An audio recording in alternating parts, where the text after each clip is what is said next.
Iniciamos entonces la meditación del tercer artículo del credo.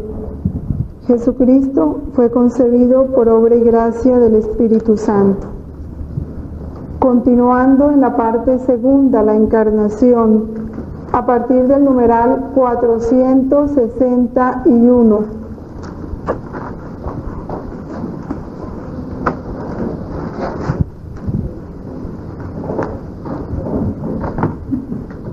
Es tan importante que nosotros nos detengamos muchísimo en este misterio de la encarnación del Verbo, porque lo que Jesús fue es lo que nosotros estamos llamados a hacer. Él por naturaleza, nosotros por gracia. Esa humanidad de Cristo en la que Él se encarna tiene que verse prolongada en la humanidad de cada uno de nosotros, donde Él quiere hacer lo mismo que hizo en esa humanidad, vivir en nosotros. Por eso cada una de las verdades que el Catecismo nos presenta en este misterio de la encarnación es para poseerlas. No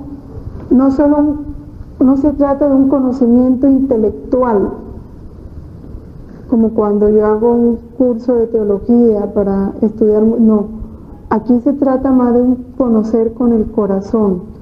Son verdades para poseerlas, para vivirlas, para meterme en ellas y dejar que ellas se metan en mí. Y con esta intención es que quiero que entremos a nadar en este mar de luz de estas verdades de la encarnación. En el numeral 461, que vuelve a tomar la frase del Evangelio de San Juan 1:14, el Verbo se encarnó, y que antes era costumbre en la iglesia meditar eso 3 veces al día, cuando el rezo del Ángelus, y se meditaba de rodillas, y es que así tiene que ser. Si tal vez no tenemos esa posición de rodillas física, que la tengamos con el corazón. Y el Verbo se encarnó.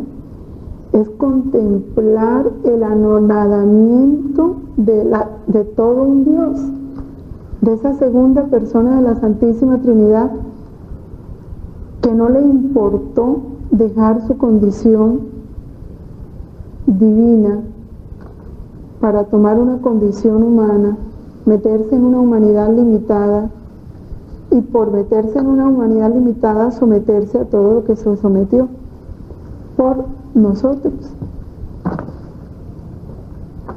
Todo lo que Él hizo por nosotros.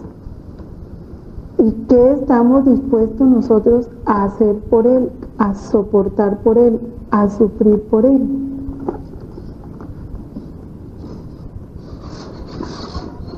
La Iglesia llama encarnación al hecho de que el Hijo de Dios haya asumido una naturaleza humana para llevar a cabo por ella nuestra salvación. El himno más hermoso que hay sobre este misterio de la encarnación está en la carta a los Filipenses, en el capítulo 2, versículos del 5 al 8. Tened entre vosotros los mismos sentimientos que tuvo Cristo. Es la orden, ¿no? Y luego va a explicar cuáles fueron los sentimientos que tuvo Cristo, el cual, siendo de condición divina, no retuvo ávidamente el ser igual a Dios. O sea, no se apegó a esa condición divina. No le importó perderla ante los hombres, porque cuando Jesús vino nadie lo reconoció como Dios, ni nadie le dio la gloria que merecía como Dios, porque Él no había dejado de ser Dios. Pero quiso someterse a eso, a que nadie viera su condición divina, la ocultó bajo una humanidad. Se despojó de sí mismo, sentimientos de Cristo, se despojó de sí mismo, tomando la condición de siervo. Por eso es que Él dice en el Evangelio, el que quiera ser el mayor entre vosotros, pórtese como el servidor de todos. Pórtese como el último entre todos. Entonces tiene uno que hacerse esa reflexión, bueno, a ver, ¿a quién considero yo el último? Yo sé, a mí siempre se me viene el ejemplo,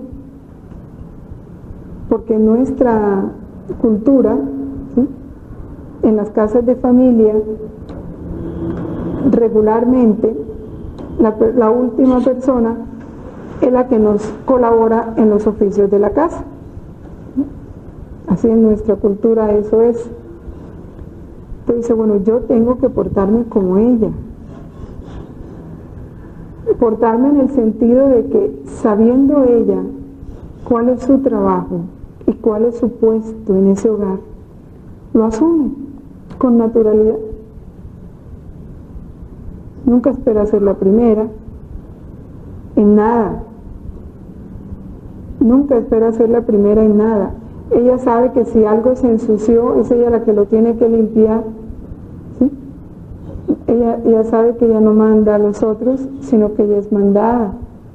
Y así vamos analizando. Nosotros tenemos que tomar una condición de siervo. Así, porque Jesús se despojó de sí mismo y tomó la condición de siervo, haciéndose semejante a los hombres. El hombre es el siervo de Dios. Por eso María dice, he aquí la esclava, porque se sabe criatura. O sea, Dios es el rey. Ella se sabe súbdita de Dios. Jesús vino y tomó esa condición, haciéndose semejante a los hombres y apareciendo en su parte como hombre. Aparece como hombre. No es que toma la condición de hombre y busca ver que la gente descubra que Él es Dios. Se las ingenia para que la gente descubra que Él es Dios. No. Se somete al cansancio, a la fatiga, al hambre, al sueño, a la debilidad humana, a todo. Se humilló a sí mismo, obedeciendo hasta la muerte y muerte de cruz. Se humilló a sí mismo. Él dice que Él es el humilde, porque humillarse es abajarse. Tomar una condición menos de la que mereces, eso es humillarse. Entonces, Él sí se humilla porque Él tiene una condición superior al hombre y se abaja al hombre. Dice que en nosotros la humildad es el reconocimiento de la verdad. ¿Y cuál es el reconocimiento de la verdad? Que no tenemos que abajarnos porque estamos abajo. La verdadera humildad en nosotros es reconocer que somos nada, que es una verdad contraria a la que hoy predica y el mundo está empeñado en enseñar, ¿no? Es que tú vales, es que tú tienes que hacerte valer, es que te tienen que respetar tu dignidad, es que inflando el hombre. Se sometió obedeciendo hasta la muerte y muerte de cruz. Obedeció hasta la muerte, o sea, obedeció toda la vida. Jesús toda la vida estuvo bajo obediencia. Y esos son los sentimientos que nosotros debemos asumir. La carta a los Hebreos 10 del 5 al 7, habla de este mismo misterio así. Al entrar a este mundo, Cristo dice: no quisiste sacrificio y oblación, pero me has formado un cuerpo. Holocaustos y sacrificios por el pecado no te agradaron. Entonces dije: he aquí que vengo a hacer, oh Dios, tu voluntad. Este texto de los Hebreos confirma lo que se nos enseña a través de los volúmenes de Luisa sobre la doctrina de la divina voluntad. Y lo dice la Virgen también en su libro. El sacrificio más perfecto, que más agrada a Dios, el que más valor tiene para Él, es el sacrificio de la propia voluntad. El yo mantener mi voluntad sacrificada a la voluntad de Dios. Pero no ya un sacrificio que pesa, un sacrificio de resignación. Bueno, ¿qué vamos a hacer? Si Dios lo quiere así. Un sacrificio como con dolor, ¿sí? Como que porque toca, no hay más que hacer. No, tiene que ser un sacrificio amoroso, porque el verdadero sacrificio que agrada a Dios es el sacrificio amoroso. Caín le ofrecía sacrificios, Abel le ofrecía sacrificios, pero los sacrificios de Caín no eran gratos a Dios, porque no eran fruto de un corazón que ama. Era un sacrificio como que se considera más una carga, ¿sí?, que una ofrenda. El sacrificio verdadero es el que sale del amor, y este es el que le agrada al Padre. Por eso Jesús lo asume como un sacrificio voluntario. No quisiste sacrificio y oblación. Ya Jesús le había dicho a los profetas: todas las ceremonias de ustedes me dan asco, ¿sí? Ya no quiero más ni sangre de toros ni de carneros, no quiero más sacrificios. Los detesto, son abominables a mi presencia, lo dice Él en su palabra. Y por eso Jesús le dice: como no los quieres y me has dado un cuerpo, entonces he aquí vengo a hacer, oh Dios, tu voluntad. ¿Sí? Porque esos sacrificios no te agradaron. Y este es el camino más perfecto que el católico puede seguir, el de Jesús. Hacer el máximo sacrificio de no querer en adelante hacer más, ni por un instante nuestra voluntad, sino que la voluntad de Él reine en nosotros para todo. Ahí está la perfecta fe. Vamos a leer en el volumen 11, en los libros de antes, la página 196, y en el nuevo, el capítulo 117. Esta mañana me encontré totalmente dentro de Jesús, como si nadara en la inmensidad de mi sumo bien. Este estado de Luisa es el de todos nosotros, porque ya el bautismo nos metió en Cristo. Entonces nosotros estamos en Él. Estamos nadando en esa inmensidad. Luego miraba en mí y veía a Jesús en mí. Esa doble realidad, yo en Él y Él en mí. Y sentía que todo el ser de Jesús hablaba, los pies, las manos, el corazón, la boca, en fin, todo, eran voces. Pero no solo esto, lo sorprendente era que estas voces se volvían inmensas, se multiplicaban por cada criatura, y los pies de Jesús hablaban a los pies y a cada paso de las criaturas. Las manos a las obras, los ojos a las miradas, los pensamientos a cada pensamiento de las criaturas. ¡Qué armonías entre el Creador y la criatura!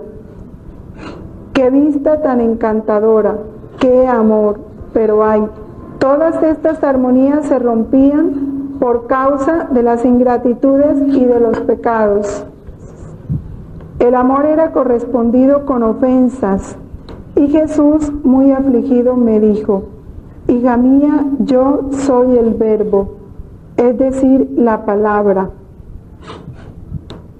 Y es tanto mi amor por las criaturas que me multiplico en tantas voces por cuantos actos, pensamientos, afectos, deseos, etcétera, hace cada criatura, para recibir de ellos la correspondencia de sus actos hechos por amor a mí.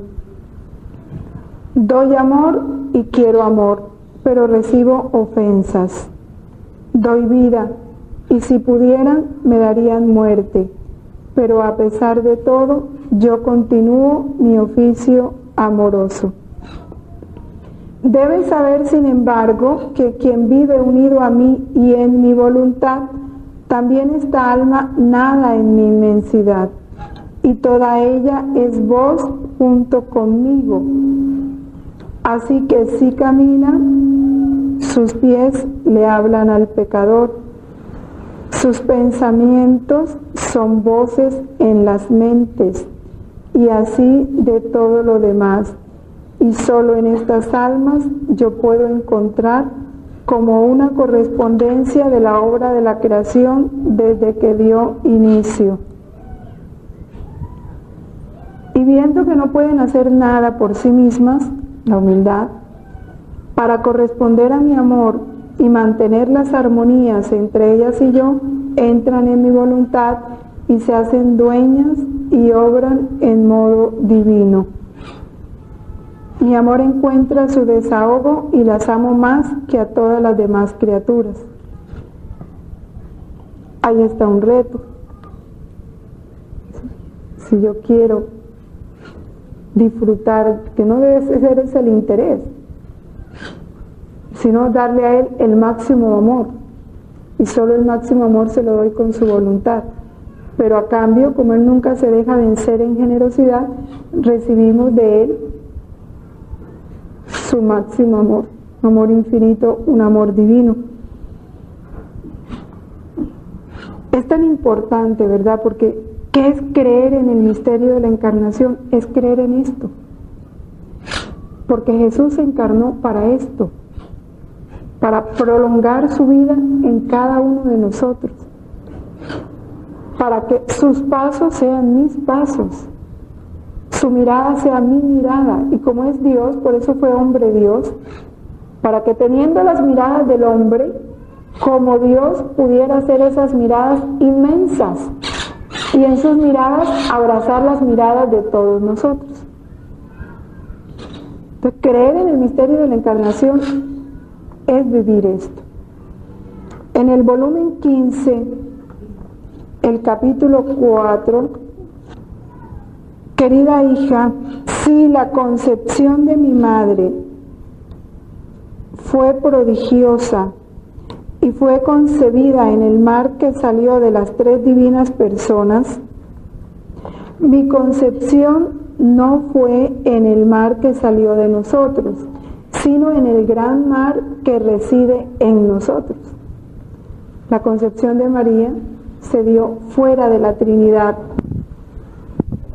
dentro de un mar de amor que salió de la Trinidad, pero Jesús no fue concebido fuera de la Trinidad, sino en el seno de la Trinidad. Nuestra misma divinidad que descendía en el seno virginal de esta Virgen y quedé concebido.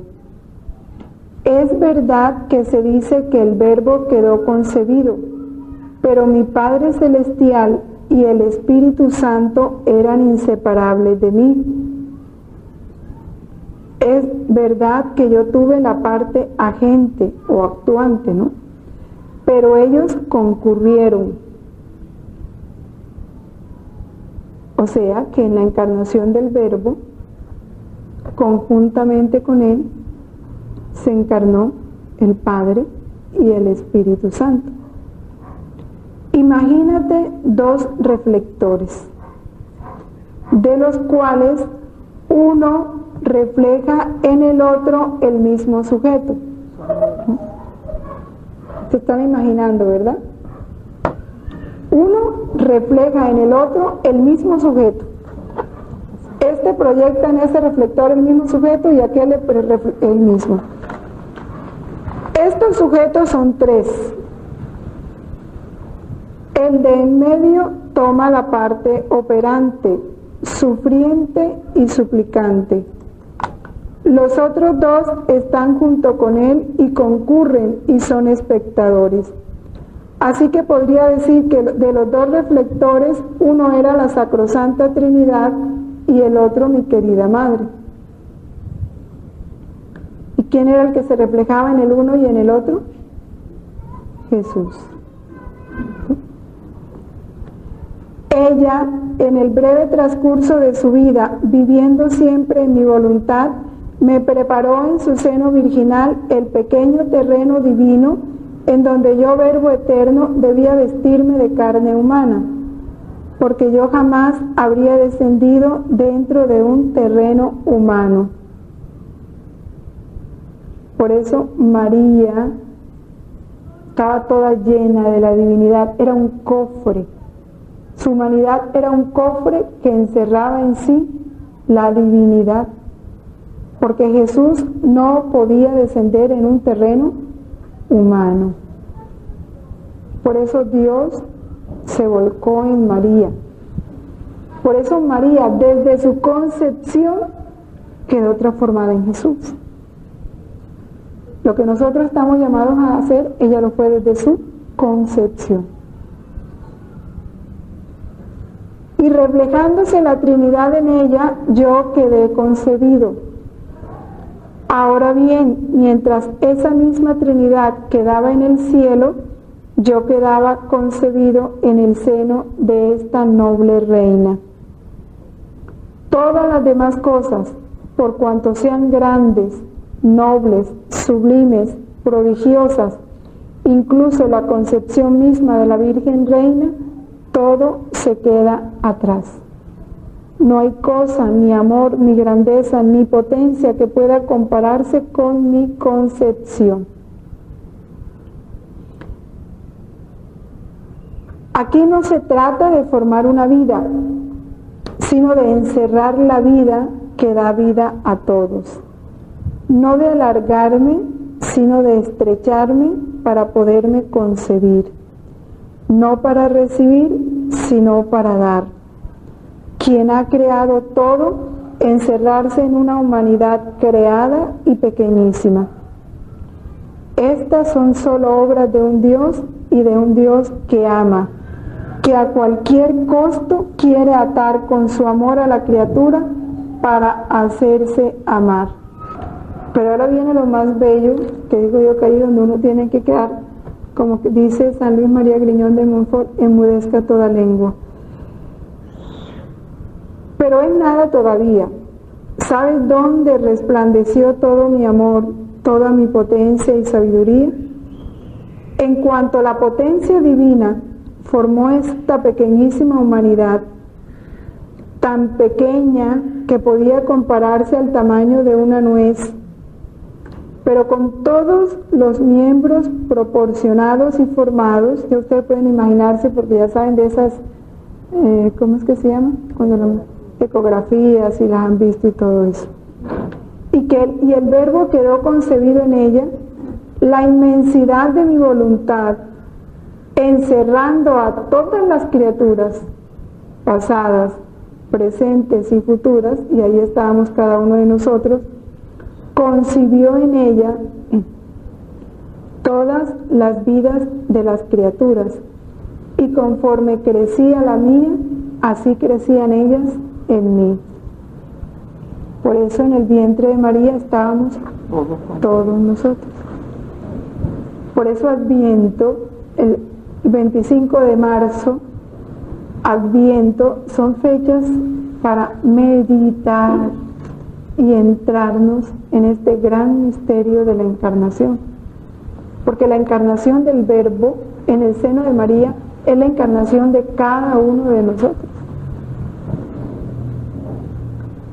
Así que mientras aparentemente yo parecía estar solo, visto con el microscopio de mi voluntad, se veían concebidas en mí a todas las criaturas.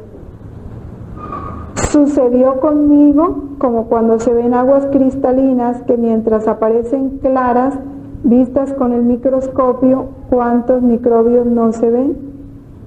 Y eso somos, ¿no? Microbios. Mi concepción fue tal y fue tan grande que la gran rueda de la eternidad quedó golpeada y estática al ver los innumerables excesos de mi amor y todos los prodigios unidos juntos. Toda la mole del universo quedó sacudida al ver encerrarse a quien da la vida a todo, estrecharse, empequeñecerse, encerrarlo todo. ¿Y para hacer qué cosa? Para tomar las vidas de todos y hacer que todos renacieran. Qué grande, ¿verdad? Es ese misterio. Y saber, yo digo, penetrando en ellos, siendo que estos actos son eternos, porque esto está en el acto único de Dios que nunca pasa, esto está ahí, es empezar nosotros a retomar esto, a meternos en fe, como a tomar conciencia en fe de esa encarnación nuestra en Jesús y de todos los hombres, empezar a corresponderle.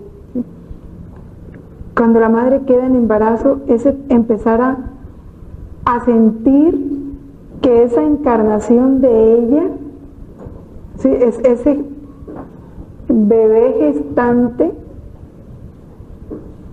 en ese acto único y eterno de Dios está en Cristo,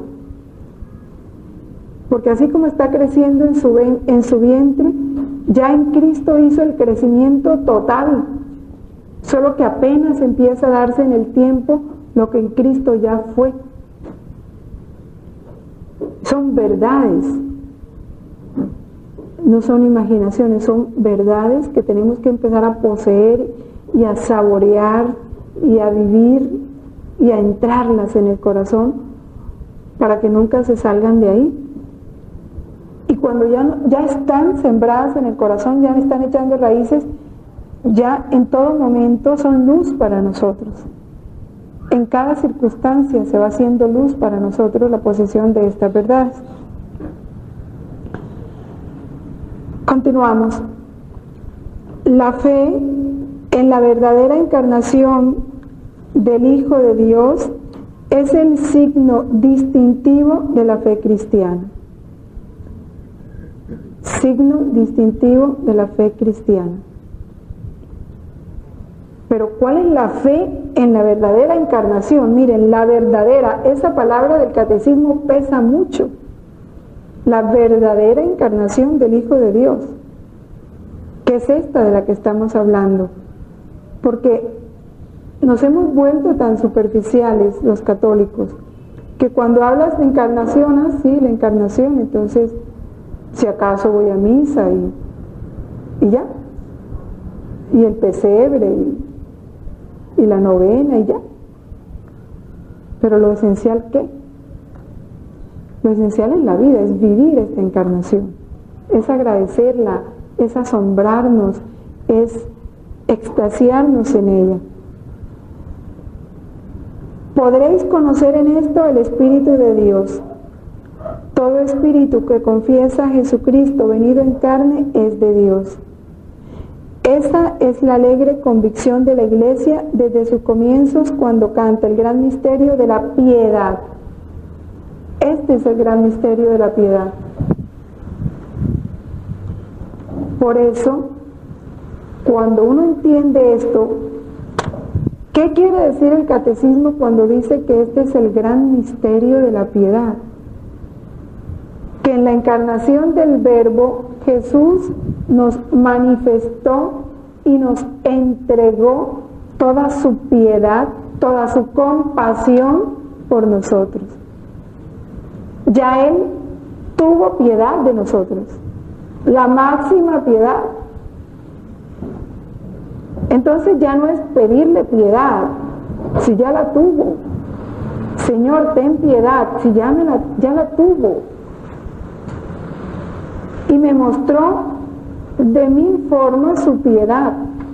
Su piedad está ahí. ¿Qué es lo que yo tengo que hacer? Acogerme a su piedad. Acercarme a ese tesoro de la redención y aprovecharme de todo lo que Él me dejó en la redención, porque ya Él tuvo piedad de mí. Nos toca acogernos, aprovecharnos de esa piedad, como debemos aprovecharnos. Por eso se llama el gran misterio de la piedad. Él ha sido manifestado en la carne, ese misterio de la piedad. En el volumen 4, en el capítulo 83, amada hija, participa de estas penas. Dice, mi corazón arde por el honor de mi gloria y el bien de las almas.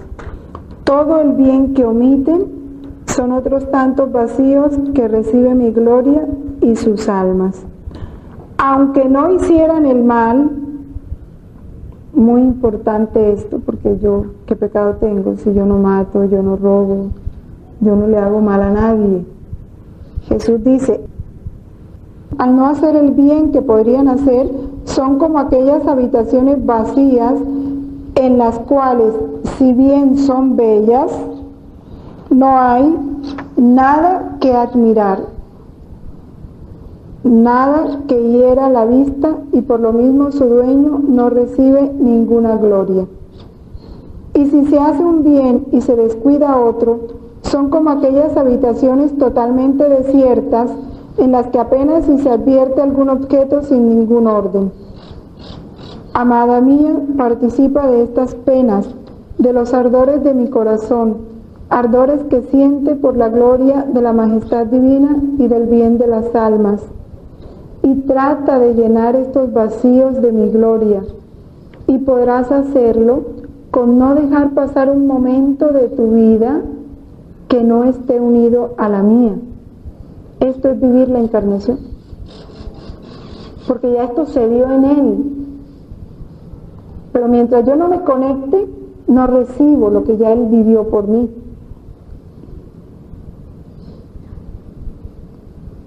Con no dejar pasar un momento de tu vida que no esté unido a la mía, es decir, que en todas tus acciones sean oración o sufrimiento, reposo o trabajo, silencio o conversación, tristeza o alegría, aún en el alimento que tomes, en una palabra, en todo lo que te pueda acaecer, pondrás la intención de darme toda la gloria que en tales acciones deberían darme, y de suplir el bien que deberían hacer y no lo hacen, tratando de reiterar la intención por toda la gloria que no recibo y por todo el bien que omiten. Si haces esto, llenarás de algún modo el vacío de la gloria que debo recibir de las criaturas, y mi corazón experimentará un refrigerio a mis ardores, y de este refrigerio fluirán ríos de gracia en bien de los mortales, pues infundiré mayor fortaleza para hacer el bien. Por esto, esta es la perfecta oración, que va a alcanzar de Dios todos los bienes que las criaturas necesitan, sin tener que enumerárselos.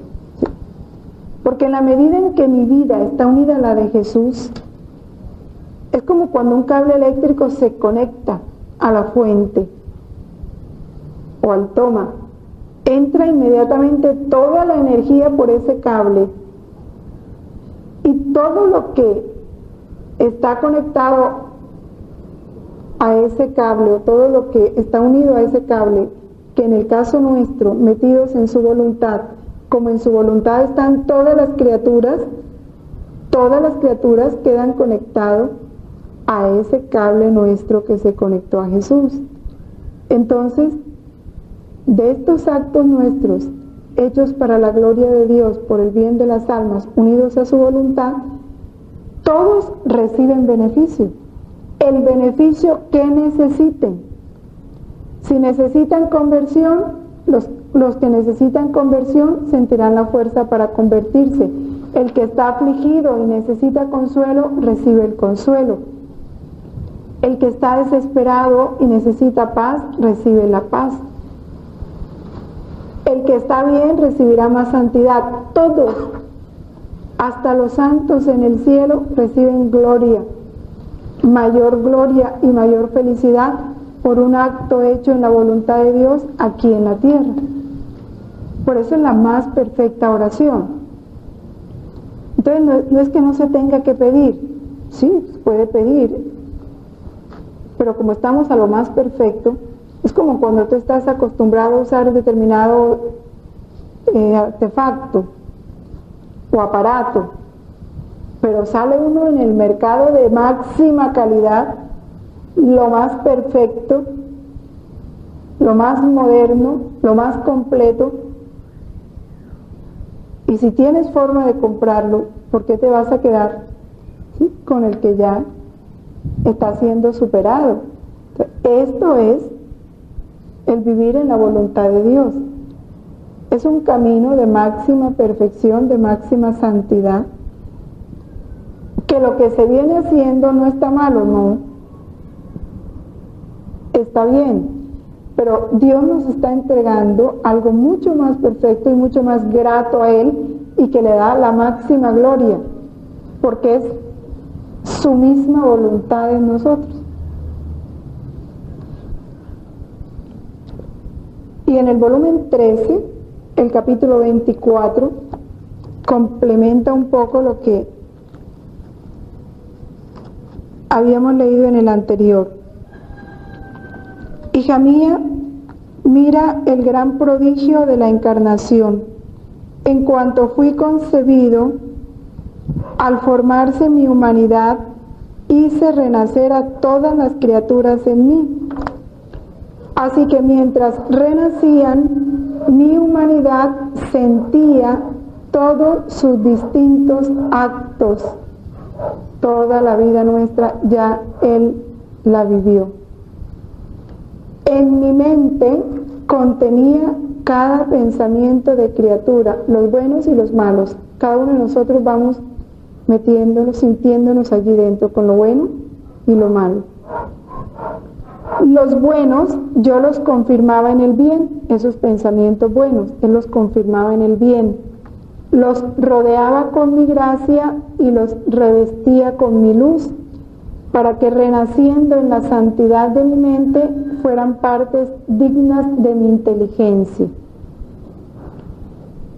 Los malos, en cambio, hacía una reparación por ellos, haciendo penitencia, multiplicaba mis pensamientos al infinito para darle la gloria al Padre por cada pensamiento de las criaturas.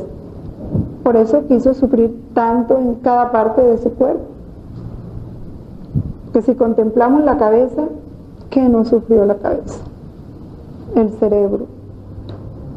Cada parte de su cuerpo, porque en cada parte de su cuerpo Él estaba cargando lo que merecíamos por nuestros pecados para repararlos. En mis miradas, en mis palabras, en mis manos, en mis pies y hasta en mi corazón, contenía las miradas, las palabras, las obras, los pasos, los corazones de cada uno. Todo. Las enfermedades, los problemas, las preocupaciones, los sentimientos, todo. Y renaciendo en mí, todo quedaba confirmado en la santidad de mi humanidad. Todo reparado. Y por cada ofensa sufrí una pena especial, por cada ofensa de cada hombre. Y habiendo hecho renacer a todos en mí, los llevé conmigo durante toda mi vida. Nos cargó. ¿Y sabes cuándo los di a luz? los di a luz sobre la cruz. En el lecho de mis acerbos dolores, allí fue el parto, nuestro parto, el parto de Él, ¿no? Allí fuimos paridos en la cruz. Entre atroces espasmos, en el último suspiro de mi vida, y en cuanto yo expiré, ellos renacieron a la nueva vida, todos ellos sellados y marcados con todo lo que hizo mi humanidad. No satisfecho con haberlos hecho renacer, les di a cada uno todo lo que yo hice, para que estuvieran defendidos y al seguro. Defendidos y al seguro. Todo nos lo dio. Es que como no hemos entrado a contemplar este misterio, no hemos tomado lo que nos pertenece. Por eso se dice que el fruto completo de la redención, solo María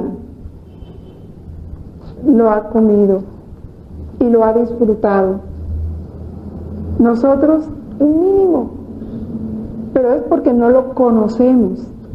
No conocemos todo lo que Jesús nos dio.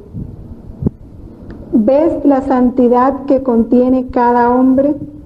La santidad de mi humanidad jamás habría podido dar a luz hijos indignos y que no fueran semejantes a mí. Por eso amo tanto al hombre, porque es mi parto. Pero el hombre es siempre ingrato y llega hasta no conocer a su Padre, que los ha dado a luz con tanto amor y con tanto dolor.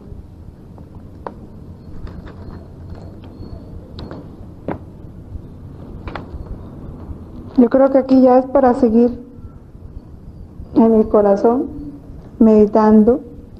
Es todo, nos lo dio todo para que nos sintiéramos protegidos y defendidos.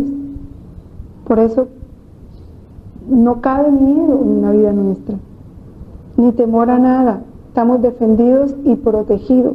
Y esta es la verdadera fe, creer en esto. Creer, o sea, volver esa verdad luz en mi vida, para que en aquellos momentos en que el espíritu de la mentira quiera, por cualquier circunstancia, de cualquier tipo,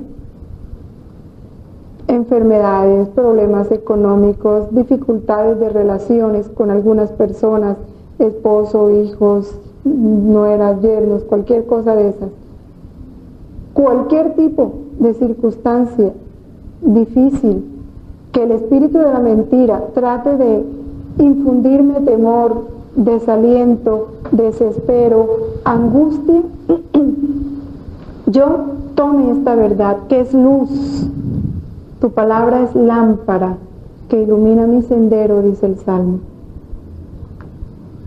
Y volverla y meditarla y repasarla y decir, creo que esto que me has dicho es verdad.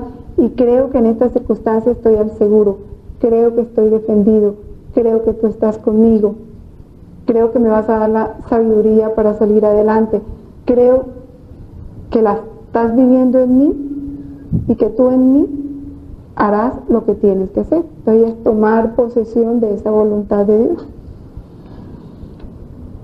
En el capítulo 464 entramos a considerar el gran misterio de Cristo, verdadero Dios y verdadero hombre. Cuando, si vamos viendo, el catecismo insiste que este misterio de la encarnación, ¿sí?, es el distintivo de la fe cristiana. ¿Por qué? Porque muchos que se llaman cristianos niegan a Jesús. Unos dicen que es solo un hombre, sí, con carismas muy extraordinarios, con poderes especiales, un gran profeta, pero hasta ahí. No lo reconocen como Dios.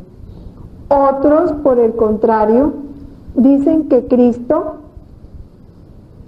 es Dios, pero no reconocen en Cristo al hombre.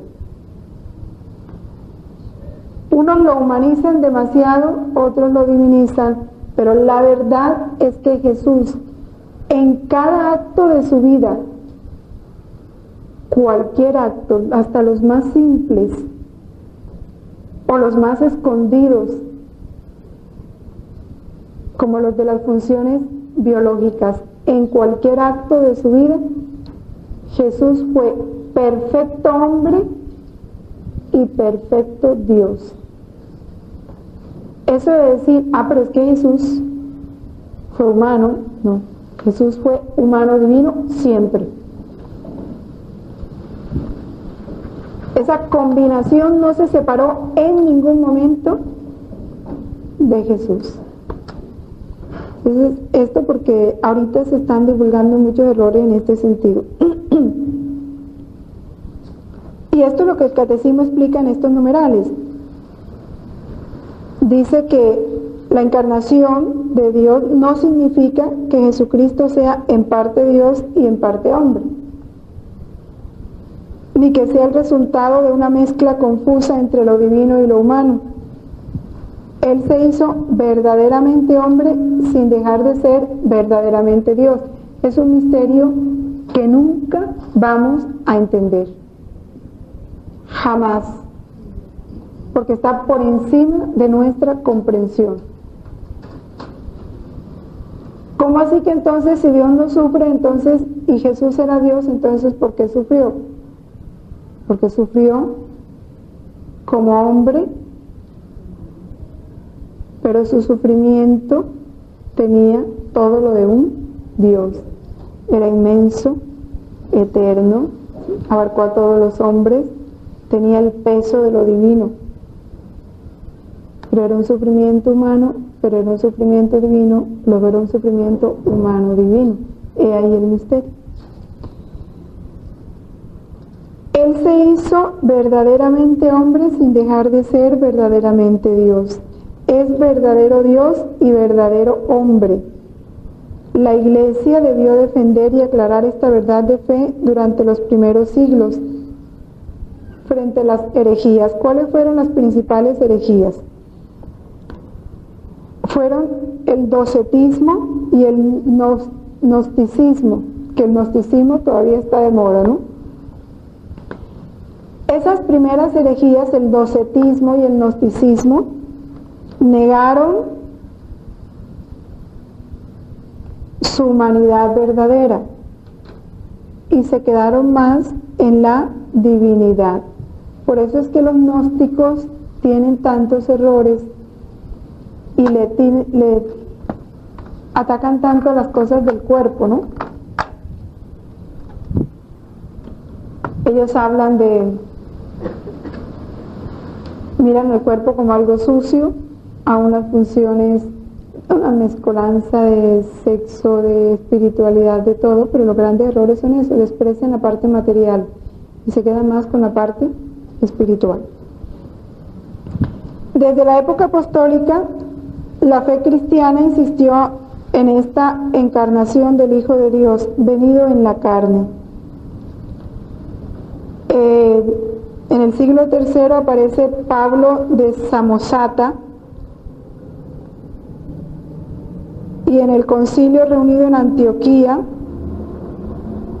la Iglesia afirma frente a él, que atacaba esa verdad, que Jesucristo es Hijo de Dios por naturaleza y no por adopción. Jesucristo es realmente la segunda persona de la Santísima Trinidad que toma carne humana. Un Dios en la tierra, no es más. El primer concilio ecuménico de Nicea, en el 325, confiesa en el credo que ese Hijo de Dios es engendrado, no creado, de la misma naturaleza o sustancia que el Padre, o sea, naturaleza divina. Y condenó a Arrio es el padre del arrianismo, que afirma que el Hijo de Dios salió de la nada y que sería de una sustancia distinta de la del Padre. Son las herejías que se tejieron alrededor de esta verdad de Cristo. Sobre esto nos afirma En el volumen 4, capítulo 140, dice este capítulo que la divinidad de Cristo obraba y dirigía en todo la humanidad santísima de Jesús. Y por esto hacía de modo perfecto y divino lo que todo y cada uno debemos hacer. Fíjense, hacía de modo perfecto y divino lo que todos y cada uno debemos hacer. Se hizo hombre para poder hacer todo lo que nosotros hacemos: comer, dormir, sudar, fatigarse, descansar, llorar, sentir frío. Para eso toma la humanidad. Y en cada acto de eso, como Dios, abrazar los actos de todos nosotros. Dice así: ¿quién puede expresar cuántas cosas comprendía dentro de la humanidad santísima? Solo sé decir que la divinidad dirigía en todo a la humanidad. Y puesto que la divinidad en un mismo instante puede hacer cuantos actos quiere en todo el período de la vida, la divinidad, acto único, ¿no? En un mismo instante puede hacer cuantos actos quiera en todo el período de la vida, siendo así que en la humanidad de Jesucristo obraba la divinidad, comprendía claramente que Jesús bendito en todo el curso de la vida rehacía por todos en general y por cada uno distintamente todo lo que cada uno está obligado a hacer para con Dios, de modo que adoraba a Dios por cada uno en particular, daba gracias, reparaba, glorificaba por cada uno, alababa, sufría, oraba por cada uno. Y así comprendía yo que todo lo que cada uno debe hacer ha sido ya hecho antes por el corazón de Jesús. Y esto es lo que ocurre en el alma cuando ya posee esa voluntad de Dios. Es esa voluntad de Dios la que dirige toda la humanidad de ese Hijo de Dios que ha dejado reinar la voluntad en él. Esa voluntad de Dios dirige todos sus actos, es la que mira, es la que camina. Y en cada acto abraza a todos los hombres, porque eso es vivir la vida de Jesús, eso es ser Jesús, y esa es la meta de todo católico, ser transformado en Cristo. Y ser transformado en Cristo es vivir esto, es dejar de ser yo para volverme humanidad. Pero no lo puedo hacer yo, lo tiene que hacer Dios en mí, porque Él es el inmenso. Yo soy limitada, Él es el eterno. Yo soy temporal, finita. Él es el omnipotente, yo no puedo nada. Entonces, si tomo su voluntad, si dejo que su voluntad reine en mí, todo eso que es Él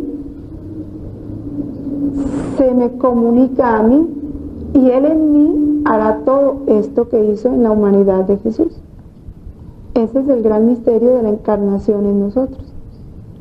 Por eso ya en estos, algunos santos hablan de la encarnación mística. Es ya el comienzo de esto, de esta vivencia. En el volumen 6, en el capítulo 75,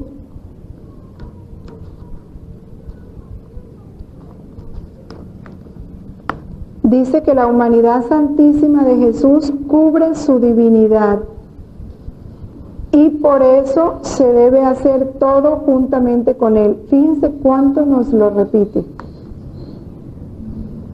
Es necesario obrar a través del velo de la humanidad de Cristo para encontrar la divinidad.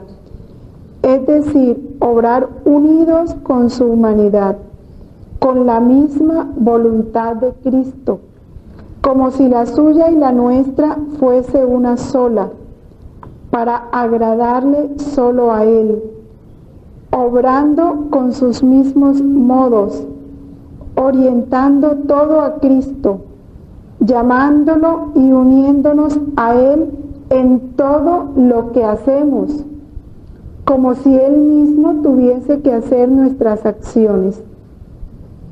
¿Recuerdan ese salmo del libro de las alabanzas que dice: si vas a comer, piensa, es Jesús que quiere comer en mí? Si vas a dormir, es Jesús que quiere dormir en mí. Haciendo así, el alma se encuentra en continuo contacto con Dios, porque la humanidad de Cristo no era otra cosa que una especie de velo que cubría la divinidad. Por lo tanto, obrando por medio de este velo, ya se encuentra con Dios. ¿Sí? Si uno traspasa el velo, pues ya ahí entra en la divinidad. Y quien no quiere obrar por medio de la humanidad santísima y quiere encontrar a Cristo, es como el que quiere encontrar el fruto sin encontrar la corteza. Esto es imposible. Y en el volumen 18, capítulo 4, nos hablan todos de esta realidad. Dice: la divina voluntad vivía en el centro de la humanidad de Jesús, y quien vive en ella, vive en este centro. Es automático.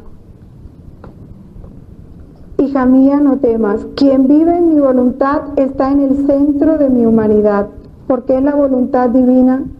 Porque la voluntad divina está en mí como el sol en su esfera. Y a pesar de que los rayos invaden la tierra, Él no se separa de lo alto, de su centro. Está siempre en su lugar y en su esfera, en su majestuoso trono. Y mientras su luz recorre todo, dominándolo todo, todos le sirven de escabel y todos esperan su benéfica luz. Así se encontraba en mí la voluntad divina, como centro de la esfera de mi humanidad, y de esta partía la luz a todos y por doquier. El alma que vive en mi voluntad está en el centro de mi humanidad, y todo lo que yo hice y sufrí está todo en torno a ella y en su ayuda. Vuelve a decirnos: todo lo que hizo y sufrió está en torno al alma que vive en su voluntad, y está en torno a ella para hacer su ayuda. Si es débil, le suministra mi fortaleza, la de Dios. Si está sucia, mi sangre la lava y la embellece. Sucia por la miseria, por los defectos, por las debilidades. Mis oraciones la sostienen. Mis brazos la tienen estrechada y la cubren con mis obras. En fin, todo está en su defensa y en su ayuda.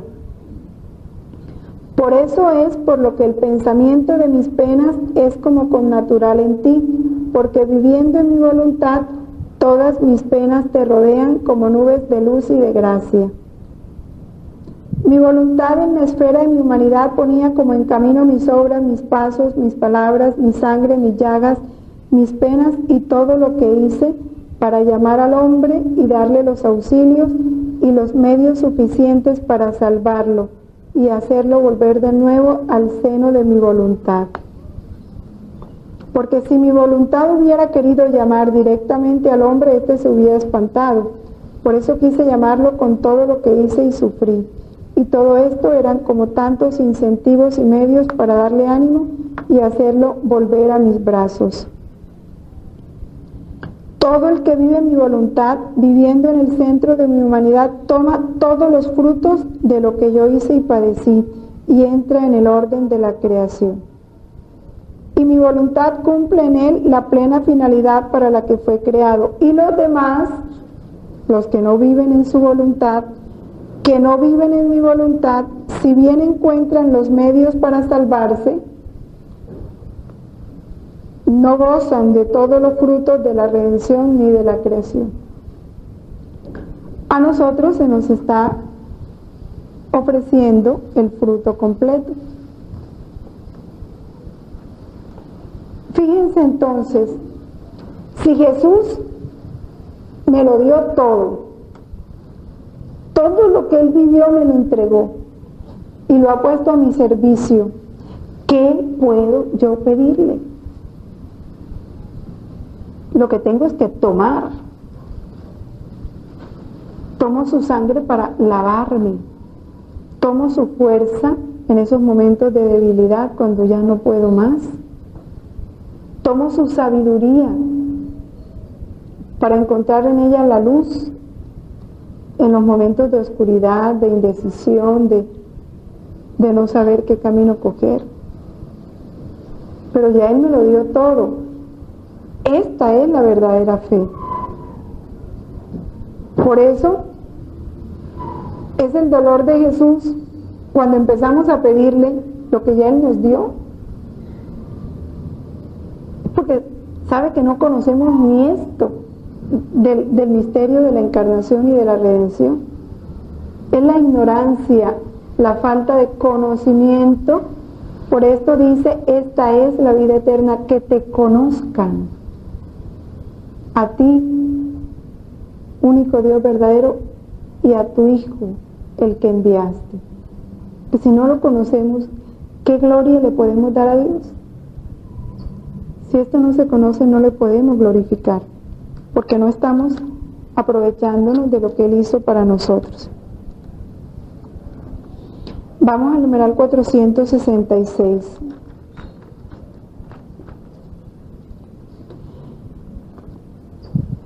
Nestorio, que es otro de los herejes que inicia otra corriente herética en la Iglesia, veía en Cristo una persona humana junto a la persona divina del Hijo de Dios. Hay que aclarar esto. En Cristo hay dos naturalezas, la humana y la divina. Dos voluntades, la humana y la divina. Pero hay una sola persona, la divina. En Cristo no hay dos personas, hay una sola persona, la divina. Hay dos inteligencias, la humana y la divina, pero hay una sola persona. Él hablaba de dos personas, es la herejía de Nestorio. San Cirilo de Alejandría y el Tercer Concilio Ecuménico reunido en Éfeso atacan esta herejía y dicen que el Verbo, al unirse en su persona a una carne animada por un alma racional, se hizo hombre. La humanidad de Cristo no tiene más sujeto que la persona divina del Hijo de Dios. Y el concilio de Éfeso en el 431, este mismo concilio proclama que es madre de Dios, porque es madre de la persona divina. En Jesús solo hay una persona, no es persona humana. No es persona humana.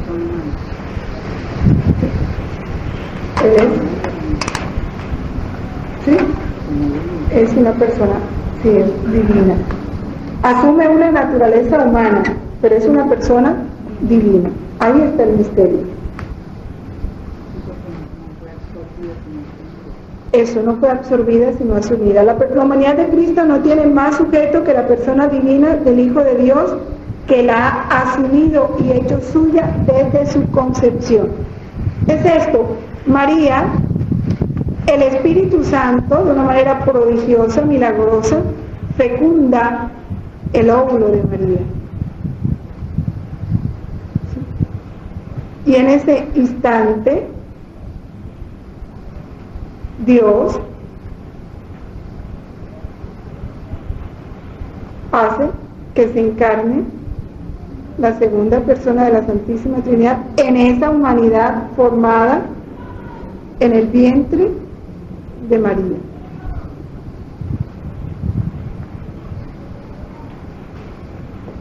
Bueno, María llega a ser con toda verdad Madre de Dios mediante la concepción humana del Hijo de Dios en su seno. Madre de Dios, no porque el Verbo de Dios haya tomado de ella su naturaleza divina, sino porque es de ella de quien tiene el cuerpo sagrado dotado de un alma racional unido a la persona del Verbo, porque Dios crea el alma de cada criatura directamente, ya sabemos que es una verdad de fe. Entonces Dios crea el alma de esa humanidad. ¿Sí? Y entonces la segunda persona asume, ¿sí? Pero no dice que él no fue creado. La humanidad, su humanidad es la creada. Su humanidad es la creada. ¿Sí? Porque el Espíritu de manera milagrosa, no, su persona divina. Por eso es el misterio, que no podemos hacer esa separación. ¿Sí? Bueno, es de ella de quien tiene el cuerpo sagrado dotado de un alma racional unido a la persona del Verbo, de quien se dice que el Verbo nació según la carne.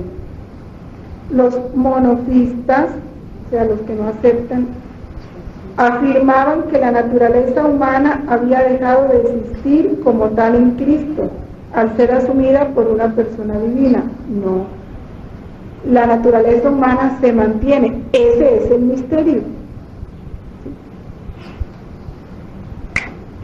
Que es la unión hipostática que se da entre la naturaleza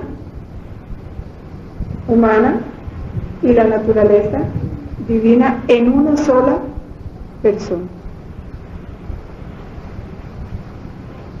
El cuarto concilio ecuménico es el que en Calcedonia enfrenta esta herejía, y aquí lo proclama: enseñamos unánimemente que hay que confesar a un solo y mismo Hijo y Señor nuestro Jesucristo, perfecto en la divinidad y perfecto en la humanidad, verdaderamente Dios y verdaderamente hombre, compuestos de alma, racional y cuerpo, que es lo que constituye una persona humana, ¿no?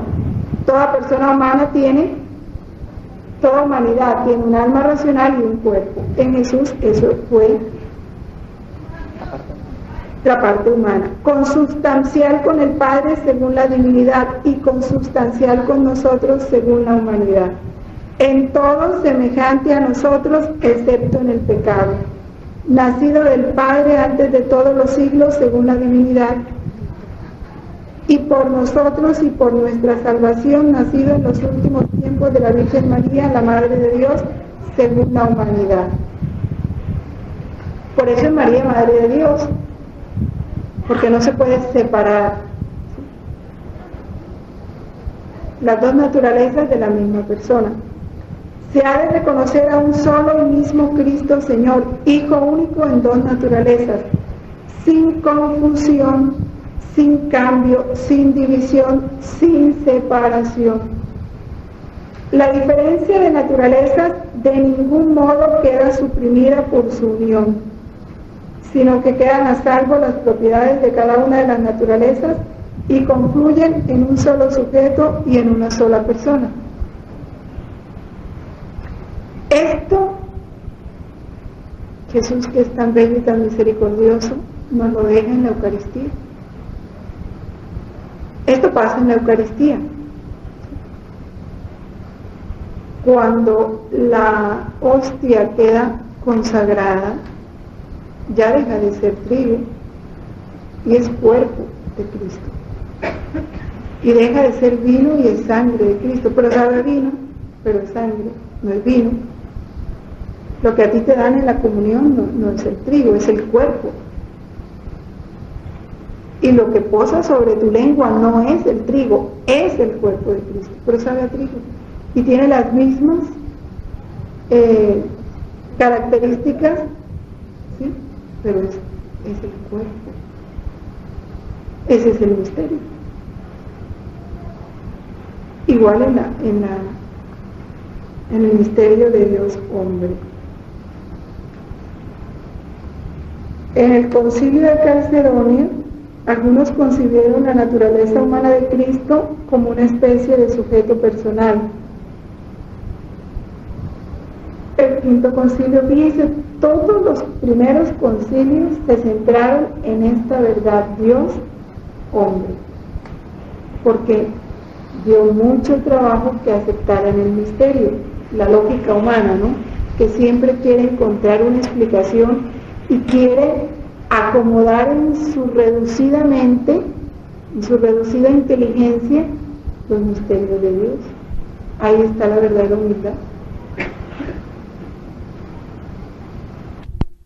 De fe. No hay más que una sola hipóstasis o persona, que es nuestro Señor Jesucristo, uno en la Trinidad.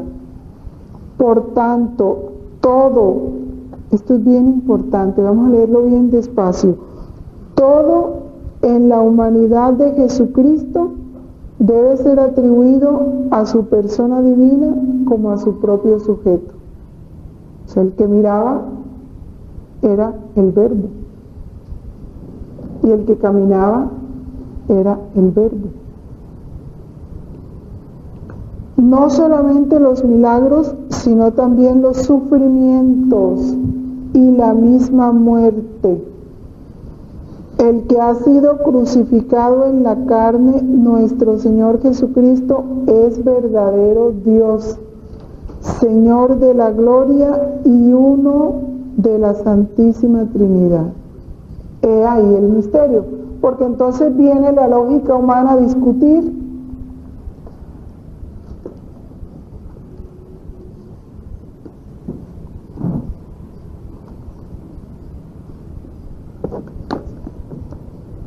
ahora te contesto. Pero ¿cómo así? Y entonces pues no dice que Dios no puede sufrir, y entonces ¿cómo así que Jesús murió y sufrió y era Dios?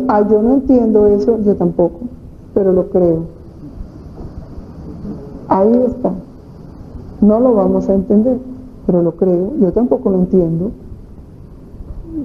pero acepto que nunca lo voy a entender, porque es un misterio que supera, ¿sí?, mi mente. Me arrodillo y lo adoro, porque es un gran misterio de amor, un invento de amor prodigioso que Él hizo para salvarme, para restablecer en mí esa condición divina que Dios me dio desde la creación del mundo, para que yo fuera un verdadero hijo de Él, porque era un esclavo del espíritu de la mentira. Que tengo que adorarlo, agradecerlo. ¿Qué importa que no lo entienda? ¿Ve? Como puede que nunca entienda cómo así que si mi mamá no podía tener hijos, me tuvo a mí, pues me tuvo y se acabó. Ya, no tengo ni que entenderlo. Para los casos que se han dado de ese estilo, Dios lo quiso y listo. Bueno. La Iglesia confiesa así que Jesús es inseparablemente verdadero Dios y verdadero hombre. Él es verdaderamente el Hijo de Dios que se ha hecho hombre, nuestro hermano, y esto sin dejar de ser Dios nuestro Señor. Es por eso que se dice que Jesús es Hijo del hombre, lo decíamos, sería verdadero Hijo de hombre, porque fue consustancial con nosotros según la humanidad, en todo, menos en el pecado. Según la humanidad, el Hijo de Dios, porque es la segunda persona de la Santísima Trinidad la que se encarga. Permaneció en lo que era y asumió lo que no era. Esto lo canta la liturgia romana. En la fiesta, lo dice San León Magno. Y San Juan Crisóstomo proclama y canta: oh Hijo único y Verbo de Dios, siendo inmortal, te has dignado por nuestra salvación encarnarte en la Santa Madre de Dios y siempre Virgen María. Sin mutación te has hecho hombre, sin dejar de ser Dios, ¿no? Y has sido crucificado. Es que es un misterio. No podía dejar de ser Dios porque todo lo que él tenía que hacer era divino para poder reparar ante un Dios. Pero tenía que asumir lo nuestro. Y ese es el portento de amor que, como Dios omnipotente, inventa ese prodigio de Dios hombre. Oh Cristo Dios, que por tu muerte has aplastado la muerte, que eres uno de la Santa Trinidad, glorificado con el Padre y el Santo Espíritu. Bueno, en estos numerales vamos a meditar en el volumen 16, los capítulos 6 y 8, que nos ayudan a profundizar más esto. O sea, ese misterio de Dios hombre, 6 y 8.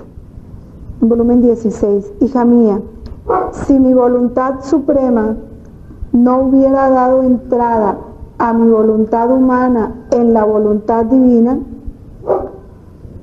mi humanidad, por cuanto santa y pura, no habría podido formar la completa redención. ¿Comprendemos esto, verdad? Por muy pura y santa que fuera su humanidad, no habría podido darle al Padre la gloria que el Padre merecía por todos nosotros. A mi voluntad humana le hubiera faltado la omnividencia y por lo tanto no habría podido ver a todos. Le hubiera faltado la inmensidad y no habría podido abrazar a todos.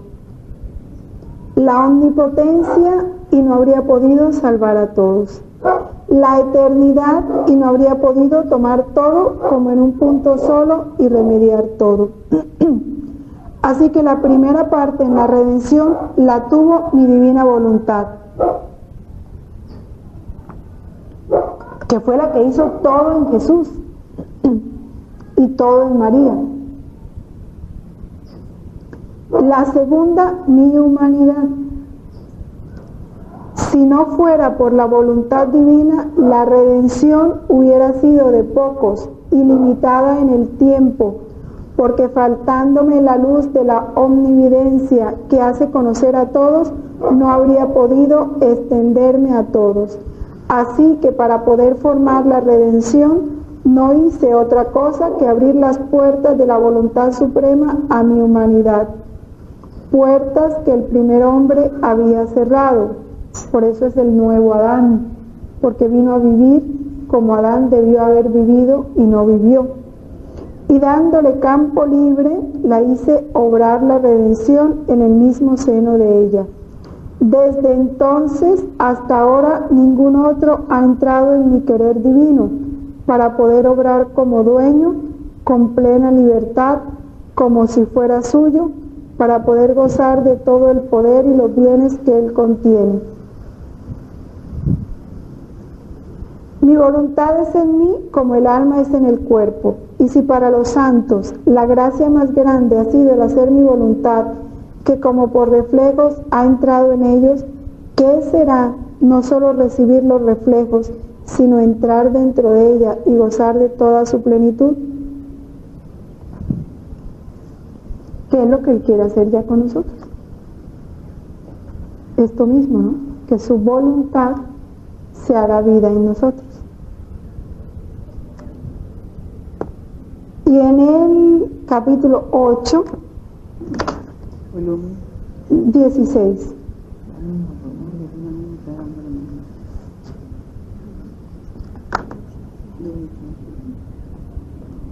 Vuelve a explicar lo mismo con otras palabras.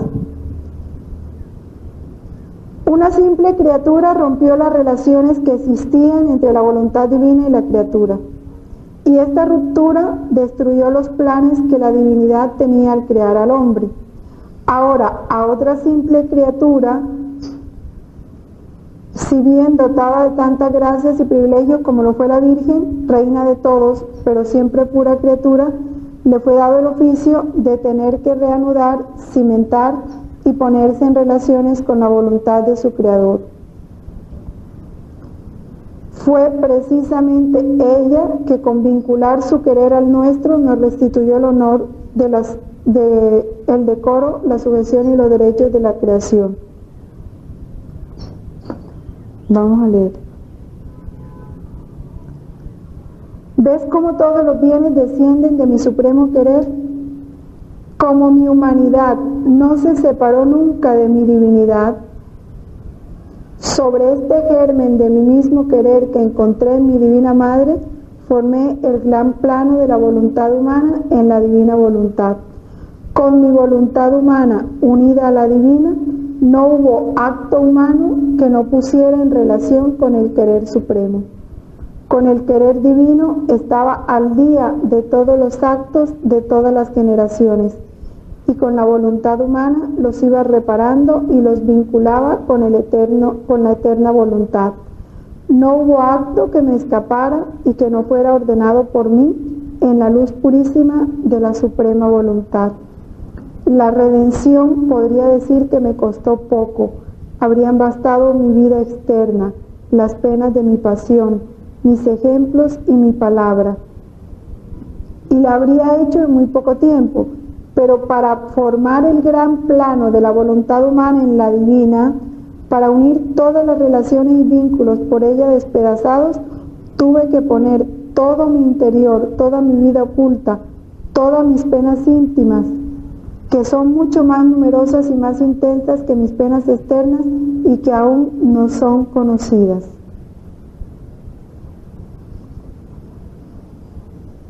¿Cómo me fue fácil interpretar la salvación? Más que reordenarle su interior en mi supremo querer.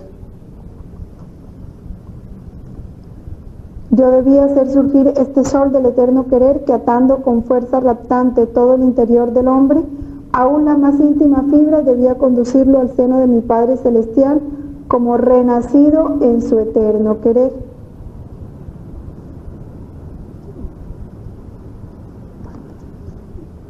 Y en el volumen 19, ya es el último que vamos a leer, capítulo 42,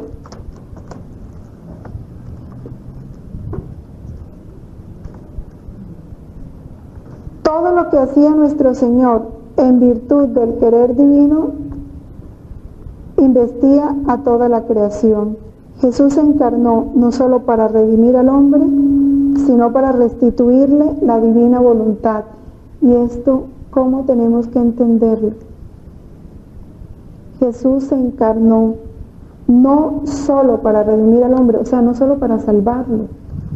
Es lo mínimo. Lo más importante fue restituirnos la posesión de la voluntad de Dios. Y esta es la meta última del católico. Y por eso Dios, al que está dispuesto, lo va haciendo, camina más arriba, ¿sí? Está bien, tú no naciste para ser buen católico, tú naciste para ser santo y con mi misma santidad, ser perfecto como mi Padre es perfecto. Esa es la meta, no contentarnos con lo mínimo. Dice: el primer hombre al pecar perdió una voluntad divina y por eso se requirió mi humanidad unida al Verbo eterno, la cual debía sacrificar en todo y para todo la voluntad humana de mi humanidad. Lo mismo que vivió Jesús, lo mismo vivió María. Tomaron una voluntad humana para mantenerla sacrificada en todo a esa voluntad divina, para recuperar esta voluntad divina, para darla de nuevo a la criatura. Esa es la herencia de Jesús. De modo que mi humanidad no dio ni siquiera un respiro de vida a su voluntad humana, sino que la tuvo solo para sacrificarla y para pagar la libertad que se había tomado el hombre de rechazar con tanta ingratitud esta voluntad suprema. Perdiéndola se malograron todos los bienes, su felicidad, su dominio, su santidad. Se malogró todo. Si yo hubiese venido a la tierra para redimirlo, habría bastado una gota de mi sangre, una pequeña pena, para ponerlo a salvo. Pero como vine no solo para salvarlo, sino para restituirle mi voluntad perdida, esta divina voluntad quiso descender a todas mis penas, a mis lágrimas, a mis suspiros y gemidos, a todo lo que yo hacía y sufría, para reconquistar de nuevo en todos y sobre todos los actos humanos, y así poder formar de nuevo su reino entre las criaturas. Cuando yo pequeñito lloraba, daba bajidos, gemía, mi voluntad divina imbuía de mis lágrimas, de mis gemidos y de mis suspiros a toda la creación.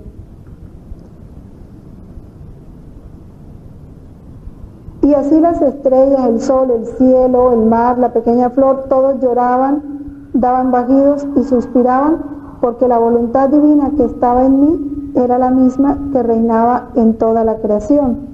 Y como cosa connatural, las estrellas lloraban, el cielo gemía, el sol daba bajidos, el mar suspiraba. Y es tan bello, porque cuando el alma entra a poseer esa voluntad de Dios, se da esa unidad, porque la voluntad de Dios es la que produce esta brisa y es la que está en todo. Entonces, cuando el alma posee esa voluntad de Dios, se establece esa unidad, porque es la misma voluntad, la que está aquí, la que está allí, la que está allá, ¿no? Entonces, sus actos son uno solo. Entonces, si la voluntad de Dios llora en mí, llora, y como ella está en todo, pues todo llora con ella, porque es ella la que llora en ese acto único y eterno. ¿Sí? Sí, vamos como comprendiendo un poquito esta unidad. Y cuando eso se ve en todos, cuando Dios sea todo en todos, sea todo en ti, todo en ti, todo en ti, todo en mí, imaginémonos pues, el cielo en la tierra. ¿Por qué? Porque si es la misma voluntad que reina en todos, no habrá discusiones, porque será el mismo deseo, porque un único deseo, el de Dios. En nosotros habrá un único afecto, el de Dios. Habrá una única alegría, la de Dios. Entonces será Dios todo en todos. Por eso la creación entera gime y espera con dolores de parto la manifestación gloriosa de los hijos de Dios, para restablecer esa unidad perdida, que es lo que va a hacer el cielo en la tierra. De ahí que el gran anhelo nuestro debe ser que llegue ese reino y que se vaya estableciendo en todos nosotros, que no le pongamos resistencia al reinado de esa voluntad de Dios, que no es otra cosa que la vivencia plena de este misterio de la encarnación del Verbo. Les recomiendo retomar en su casa estos numerales, releerlos y meditarlos para que podamos darle cabida a esta luz.